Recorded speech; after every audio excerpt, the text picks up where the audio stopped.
आमजन और वीवीआईपी के लिए सरकारी तंत्र कैसे काम करता है, इसके ताजा उदाहरण समय समय पर सामने आते रहते हैं। लोग अपनी समस्याओं के समाधान के लिए कई सालों तक सैकड़ों बार सरकारी दफ्तरों के चक्कर लगाते हैं, लेकिन अफसर किसी न किसी बहाने से टालम टोल करते रहते हैं। और जब किसी बड़े नेता या अफसर से जुड़ा काम हो तो वो काम तुरंत हो जाता है। आपको याद होगा, मंगलवार 12 दिसंबर को भाजपा मुख्यालय में हुई विधायक दल की बैठक में भजन लाल शर्मा को मुख्यमंत्री घोषित किया गया था। अगले ही दिन भरतपुर में उनके निवास के सामने वाली सड़क के किनारे लगे वर्षों पुराने बिजली के पोल और ट्रांसफार्मर हटा दिए गए थे। अब जयपुर में डिप्टी सीएम के आवास के आसपास भी अफसर ऐसी ही फुर्ती दिखा रहे हैं। वीआईपी बनते ही अफसरों ने दिखाई फुर्ती। भजन लाल शर्मा के मुख्यमंत्री बनते ही भरतपुर में बिजली विभाग के अफसरों ने फुर्ती दिखा दी है।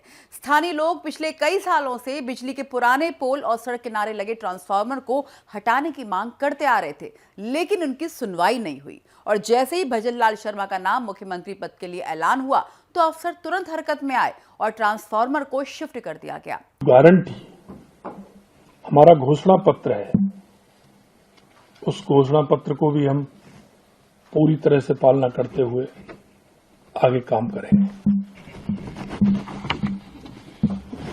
मैं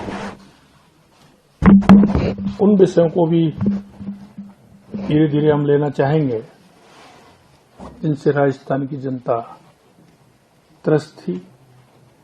हम उन विषयों को भी लेना चाहेंगे जिन विषयों को लेकर के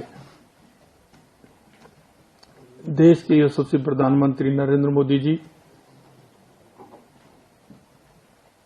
हमारे पंडित दीनदयाल उपाध्याय जी की अंत्योदय की योजना को लेकर के उस अंतिम व्यक्ति के पायदान के लिए, उस अंतिम व्यक्ति का सहारा बनने के लिए, उस अंतिम व्यक्ति की अभिभूति के लिए देश के यशस्वी प्रधानमंत्री नरेंद्र मोदी जी जो काम कर रहे हैं, उन विषयों को भी हम लेना चाहते हैं। अब डिप्टी सीएम के घर के पास बनी सड़क।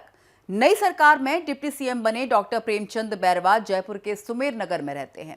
डिप्टी सीएम का पदभार ग्रहण करने के 3 घंटे बाद ही जेडीए के अफसर सुमेर नगर पहुंचे और डॉक्टर प्रेमचंद बैरवा के घर के आसपास नई सड़कें बना दी। कच्चे रास्ते को सुधारकर वहां पर डामरीकरण कर दिया गया। बैरवा के घर के सामने की गली में किनारा तक नहीं छोड़ा, पूरी गली में डामर बिछा दी गई।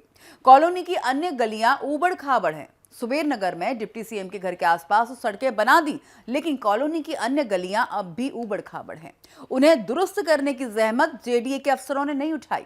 सुमेर नगर के लोगों का कहना है कि वे पिछले कई सालों से जेडीए के चक्कर लगा रहे हैं, गलियां दुरुस्त करने और सड़क निर्माण की मांग कर रहे हैं, लेकिन जेडीए के अफसरों के कानों पर जू तक नहीं रहेगी। अब डॉक्टर बैरवा के घर के आसपास सड़क बना दी, लेकिन कॉलोनी के अन्य रास्तों को नजरअंदाज कर दिया गया और ऐसा करने पर लोग जेडीए की कार्यशैली पर सवाल उठा रहे हैं।